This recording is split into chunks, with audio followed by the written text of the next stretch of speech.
Hi, I'm Shailee Chatrath. I lead Organized Trade Channels for Pepsico India Beverages. To tell you about food service and our association.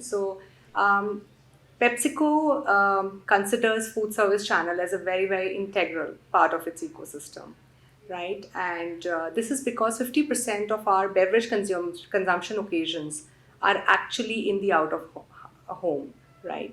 So for us, out of home is defined as travel, workplace, cinemas, restaurants, anything that's out and about is out of home channel. So that really defines a very large part of our consumption occasions. And globally, away from home channel is part of our growth model.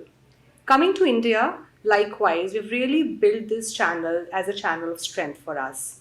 And we have been long associated with food service ever since that we've entered India in the 1990s. We are associated with food service. Some of our legacy partnerships like KFC, PVR Cinemas, Pizza Hut, they entered India with us. And that legacy has continued as more and more brands, international brands like Burger King, Taco Bell have entered India. They always choose PepsiCo as a preferred choice of their beverage partner. So for us, when we see the food service industry evolution, I think it's gone through a phenomenal change. And pre-COVID, of course, huge momentum. And then came a unprecedented, unthinkable event, which was COVID. And that really caused a pause, right? Suddenly out of home was locked in and, everybody became away from home channel. And as a result, it really impacted, it impacted businesses, impacted people's lives. And we saw that, it would not have been dealt otherwise, but with a lot of empathy, And we also came at the forefront of this. So we also launched a social cause initiative called Pepsi Seva Restaurants, which was to help restaurant workers which were deeply impacted in the first wave of COVID itself. So as I see food service, the industry has become much more stronger and much more resilient than ever before. When the first pandemic wave hit, it took this industry almost 3 to 4 quarters to bounce back. When the second wave hit, it took almost a quarter to come back. And this time around, the third wave in January, the industry has taken about 30 to 45 days to bounce back. As a matter of fact, and a good news, March has seen unprecedented traffic back into restaurants, into cinemas, into travel, into hotels, lodging. Everybody, is really benefited from the comeback.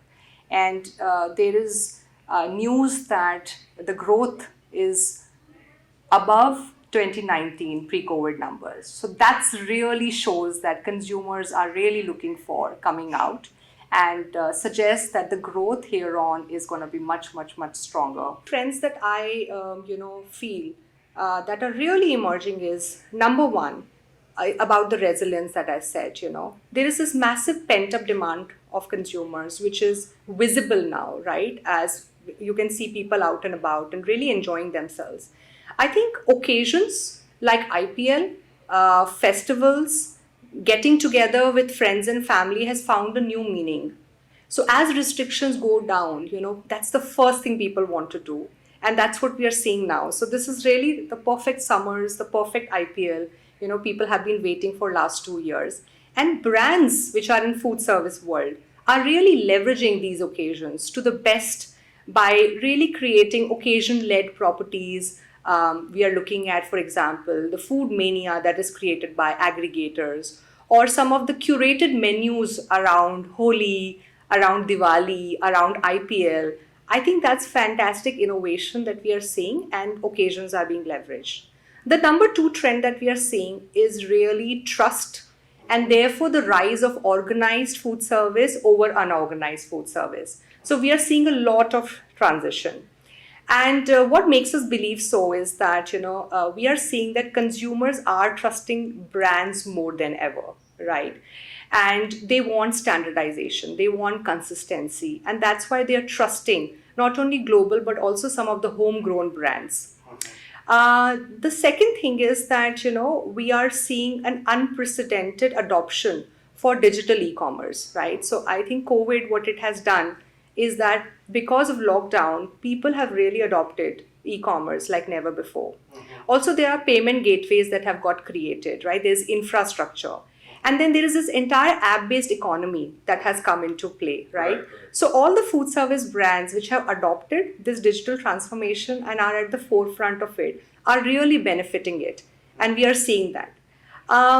The fourth change I would say is innovation, right? So we have seen that, in the last 2 years, brands which survived were really brands which transformed not only their business models, their menus, their processes, adoption of data in a big way, right? So we are seeing innovation as the new ingredient of food service, and culinary innovations were out to be seen. I think fusion is finding its way. So we are seeing the launch of Momo Mia pizzas, plant-based protein pizzas, a lot of fusion mocktails that are coming. So overall, I feel that, there is a lot of transformation that has happened in food service. And some of these trends, all the brands and companies, as well as individual visionaries who are adopting these changes and at the food forefront, are really beneficiaries. I think personally, I feel that as a consumer first, what I look for is really fresh food and food which is healthy for me and my family to eat. And I fundamentally believe that food requires a certain preparation time. It has been time that typically food preparation, takes at least 10 to 15 minutes, and then it's the delivery time, which is maybe another 10 minutes before your bell rings, right? So one of the things that brands are doing is, of course, getting closer to the consumer, right? A great example of this is our partner Domino's, which is now opening restaurants in smaller radiuses, right? So in the last 2 COVID years, they've opened like 300 restaurants and have reached a 1,500 milestone. So that's indicator of wanting to come closer to your consumers. So that's a great way to reduce time to delivery. Apart from that, I feel that food per se should get its own time to be prepared. And what this running behind time would lead to is really using a lot of processed foods and pre-preparation and not letting food simmer, which is really needed, right, for the flavors to come out. I think fundamentally our friends, chef friends are not going to like it because that's really like going against what food stands for. But maybe it's the need of the hour in some places where consumers are time starved and they need food in a jiffy. It may work for fast food industry very well. However, for some of the restaurant cuisines that we all love, going out and dining, that delivering in 10 minutes may not work, So time will tell. As a consumer, I like my food to be prepared a certain time. For us, away from home channel, like I said, globally, it's a very important part of PepsiCo's growth model. It's 50% of the consumption occasions are in out of home. And for PepsiCo, there are fundamentally 3 roles that away from home and all these associations that we go for, they play 3 fundamental roles for us. The number one is growth. The urbanization, more women in work, more avenues, more infrastructure, digital acceleration. I think that's creating a lot of opportunity for more and more food service brands to come into play. And the second is for organized chains to really expand very rapidly. Government has declared that they'll be opening far more number of airports, which will provide access of air travel to passengers, even in tier 2, tier 3 markets, which was unprecedented.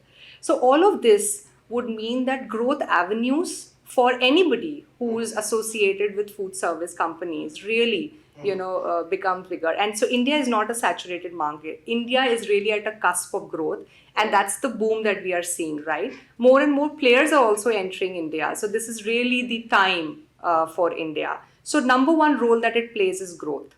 The number 2 role is brand building. So these are the moments where consumers choose these moments, right? When you want to be in a restaurant that you love, when you want to watch a movie in a cinema that you love, or when you choose an airline to travel, to a place. I think all these moments are chosen by consumer. And in those moments, when you present yourself, as a food or a beverage partner, then it's a very captive moment for consumer, and they kind of remember that association of consuming you in that occasion. And then the frequency of visits to these avenues is also far higher, correct? So a combination of frequency and the moments that you cherish when you enjoy our brands there. So, we love doing brand building, therefore, in these channels, because that allows you for a trial of our brands, and it's remembered. So it's definitely reflecting in our brand equity scores going up. Our consumption preference goes up when people consume us in away from home food service channel. The number 3 role that it plays is incubating our innovations. So we have seen a heightened interest from consumer in our portfolio, such as Lipton iced tea, which is the non-carbonated iced tea offering from us. Pepsi Black, which is the zero-calorie offering from us. So there is a heightened interest from consumer. And actually, the first time they ever try some of these brands from our portfolio is in an away from home channel, and we are seeing some exponential growth. So I think 3 roles: growth, brand building, and incubating innovations. That's what these channels allow us to do for, and therefore very, very critical and integral to PepsiCo's ecosystem.